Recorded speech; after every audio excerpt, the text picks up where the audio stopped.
The rain in Italy isn't like the rain back home in Sheffield. Back home, it's a soft, gray thing that washes the soot from the cobblestones and signals the end of a shift. Here, on the banks of the Sangro, it was a physical weight. Cold, relentless, turning the whole world into a slurry of mud and misery. It found its way through the thick wool of my tunic, down my neck, and settled deep in my bones. Every sound was muffled by it, the nervous coughs of the lads around me, the creak of leather webbing, the soft, metallic click of a bolt being checked for the 10th time. My own Lee Enfield felt like a familiar tool in my hands, but cold, unnervingly so. Simple mechanism, reliable, not like the complex stamping presses I used to nurse back to life at the steelworks. This machine had only one function, a much simpler, much uglier function. We were huddled in a ditch that stank of wet earth and fear. Across the river, somewhere in the gray gloom and skeletal trees, was the Gustav line, Jerry, dug in deep, waiting for us. The river itself was the first enemy. It wasn't wide, but it was fast and swollen, the color of tea, churning with debris. It made a sound like a constant, low growl, the sound of a great machine that never stops. For days, we'd been listening to it, waiting. Waiting is the worst part of this business. It gives you too much time to think. My thoughts always drifted back home, to my brother Tom and my sister Elsie. I'd see their faces, imagine them listening to the wireless, hearing about the battle axe division pushing through Italy. They wouldn't imagine this, the mud, the cold that gnawed at you, the gnawing in your gut that was worse than any hunger. I was trying to get a small field cooker to light for a brew. The damp had gotten into the wick. A few of the lads were cursing it, ready to give up. "Leave it, Art," Corporal Shaw muttered, his face a pale smudge under his helmet. "Bloody thing's knackered. Just a matter of tolerance, Corp," I said, my fingers numb as I teased the wick with the tip of my bayonet. Same as any machine, the parts just need to fit right.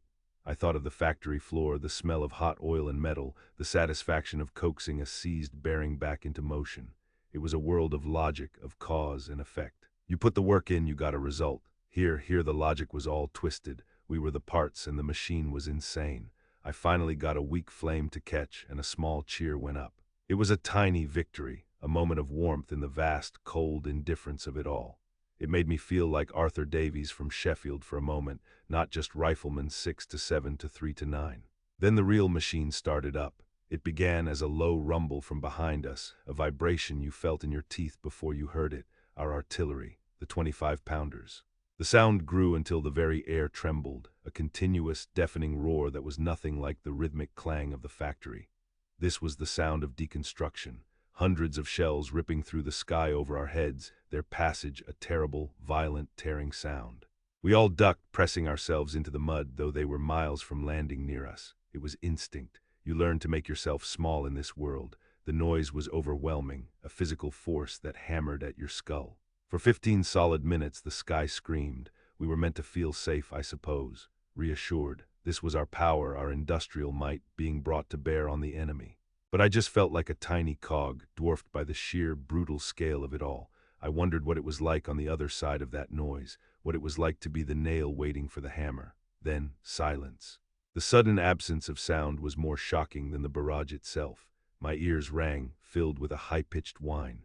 The only sound was the indifferent growl of the Sangro and the drip of rain from my helmet. An officer's whistle cut through the quiet. A shrill, thin sound. Right then, Fusiliers, over we go. The whistle was the starter pistol. We clambered out of the ditch, our boots making sucking sounds in the mud. The world was a canvas of gray and brown. We moved in a ragged line down to the riverbank, our rifles held high. The water was a shock, a brutal, icy clench that stole my breath. It was up to my waist in seconds, pulling at me, trying to drag me under. The current was a living thing, strong and unforgiving. Lads slipped, cursed, and were hauled up by their mates. All I could think about was keeping my rifle dry, keep the tool working.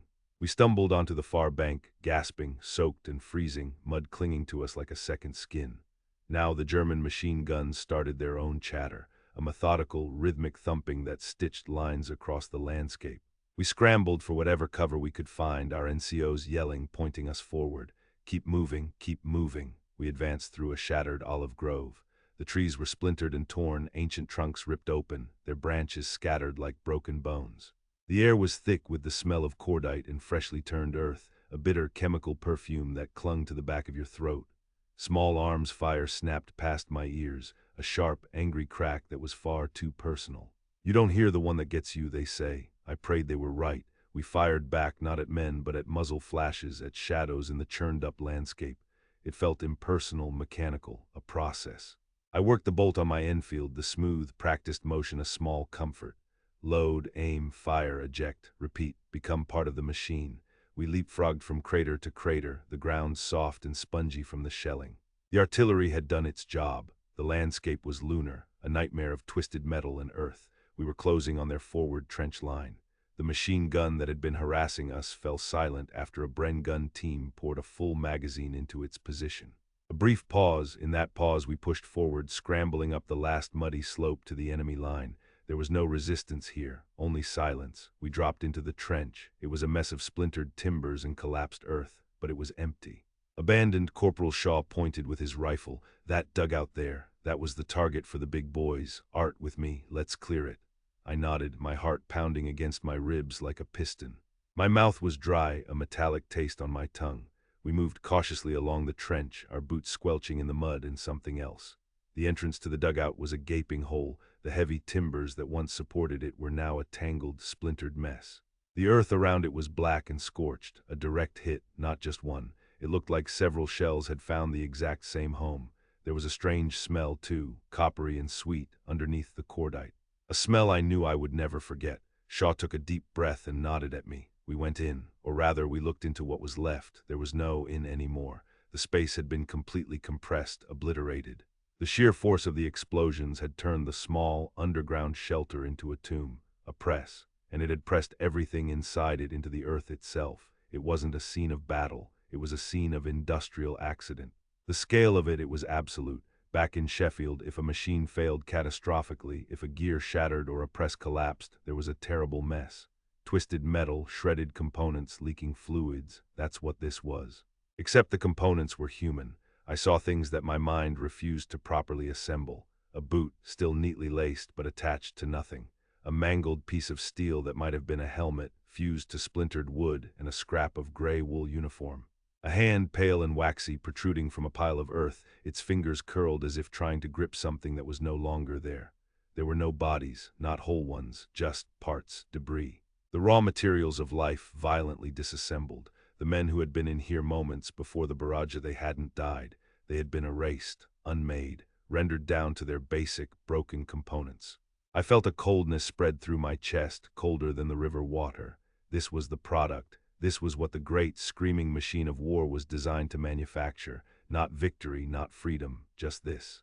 This utter, silent, mechanical annihilation. I looked at the scene, and the factory worker in me, the man who understood systems and processes, saw it with a terrifying clarity. The raw material goes in one end, a young man from Hamburg or Munich with a family, with a life. The machine does its work, and this is the output, scrap, waste. I felt my stomach heave, and I stumbled back out into the rain, gasping for clean air. Shaw came out a moment later, his face gray, his jaw tight. He didn't say a word. He just clapped me on the shoulder, a heavy, brief gesture. We both knew. We had seen the truth of it. The posters, the speeches, the talk of glory and duty, it all burned away in the face of that hole in the ground. It was a lie. The truth was colder, simpler, and far more terrible. We were just workers on a production line of oblivion. I sank down against the trench wall, the mud cold against my back. I looked at my own hands, caked in mud. They were good hands. They knew how to fix things, how to build. But here, they held a tool for breaking things. For breaking people. My deepest fear wasn't of dying. It was this. It was the fear of becoming so accustomed to this process that I'd forget how to be anything else. What if I survived all this, went back to Sheffield, and stood before a broken machine, and all I could think to do was destroy it further? What if I looked at people and only saw parts that could be broken? The thought was a shard of ice in my gut. I didn't want to be a gear in this machine, but to survive, you had to be. You had to pull the trigger, follow the orders, and move on to the next pile of scrap.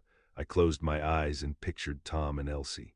I fought to hold onto their faces, to the memory of a world where things were made, not unmade.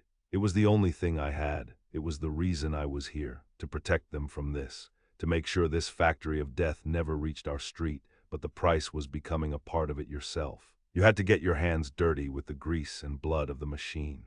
The cynicism in me whispered that it was all for nothing, that we were just destroying one thing to build another just as bad. But the kinder part, the part that remembered how to fix a child's toy or brew a cup of tea for a mate, that part held on. It had to. Later, as we sat in the captured trench, brewing tea on my now working cooker, the rain finally stopped. The sky cleared to a bruised purple. No one spoke of what we'd seen in the dugout. We just passed the mugs around, the hot, sweet liquid a small comfort. I cleaned my rifle, wiping away the mud, checking the mechanism with the focus of a craftsman. It was still a killing tool, but it was my tool and it was my job to keep it working. For now, that had to be enough. I was still Arthur Davies, a mechanic, a survivor. But I knew with a certainty that chilled me to my soul that a part of me had been pressed into the earth of that dugout along with those German soldiers. A part of me was broken, and I didn't know if it was the kind of thing that could ever be fixed. These memories are heavy, but they must be shared. Subscribe to ensure these stories are never forgotten.